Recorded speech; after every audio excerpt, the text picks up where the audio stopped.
ভাগ্য এবার সহায় হলো না পাকিস্তানের। প্রথম 2 ম্যাচ হেরে যাওয়া দলটি তাকিয়েছিল যুক্তরাষ্ট্র ও আয়ারল্যান্ডের মধ্যকার ম্যাচে। তবে শুধু ম্যাচেই নয়, বাবর আজমের দলের চোখ ছিল ফ্লোরিডার আকাশের দিকেও। শেষ পর্যন্ত ফ্লোরিডার আবহাওয়াই নির্ধারণ করে দিল ম্যাচের ভাগ্য। সঙ্গে নির্ধারিত হলো পাকিস্তানের বিশ্বকাপ ভাগ্যটাও। পরিত্যক্ত ঘোষণা করা হয়েছে যুক্তরাষ্ট্র ও আয়ারল্যান্ডের মধ্যকার ম্যাচটি। সঙ্গে কপাল পুড়েছে পাকিস্তানের। ফলে এবারের বিশ্বকাপে সুপার 8-এর টিকিট পেল যুক্তরাষ্ট্র। সঙ্গে 2026 টি-20 বিশ্বকাপেও সরাসরি খেলার যোগ্যতা অর্জন করল দলটি। চলছে প্রেডিকশন গেম নগদ অ্যাপে। প্রেডিকশন করে জিতুন জিক্সার বাই টিভি, স্মার্টফোন সহ আরো অনেক পুরস্কার।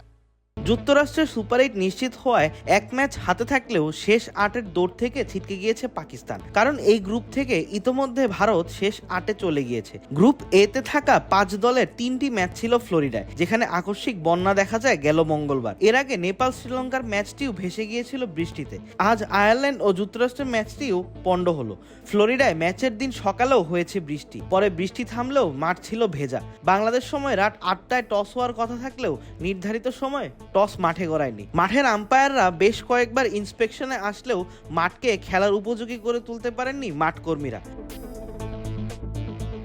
শেষ পর্যন্ত ম্যাচটিকে পরিত্যক্ত ঘোষণা করেন আম্পায়াররা। বাবর আজমের দল এই মুহূর্তে 3 ম্যাচে 1 জয়ে 2 পয়েন্ট নিয়ে টেবিলের তৃতীয় স্থানে আছে। তাদের নেট রান রেট 0.191। দ্বিতীয় স্থানে থাকা যুক্তরাষ্ট্রের পয়েন্ট ছিল 3 ম্যাচে 2 জয়ে 4 পয়েন্ট। যদিও তাদের নেট রান রেট ছিল পাকিস্তানের চেয়ে কম, কিন্তু বৃষ্টিতে ম্যাচ বাতিল হওয়ায় 5 পয়েন্ট নিয়ে শেষ 8-এ এখন যুক্তরাষ্ট্র। বিশ্বকাপে এখন পর্যন্ত শেষ 8 নিশ্চিত করেছে ভারত, যুক্তরাষ্ট্র, অস্ট্রেলিয়া, দক্ষিণ আফ্রিকা, ওয়েস্ট ইন্ডিজ ও আফগানিস্তান। বাকি 2 স্থানের জন্য লড়ছে বাংলাদেশ, নেদারল্যান্ডস, ইংল্যান্ড ও স্কটল্যান্ড।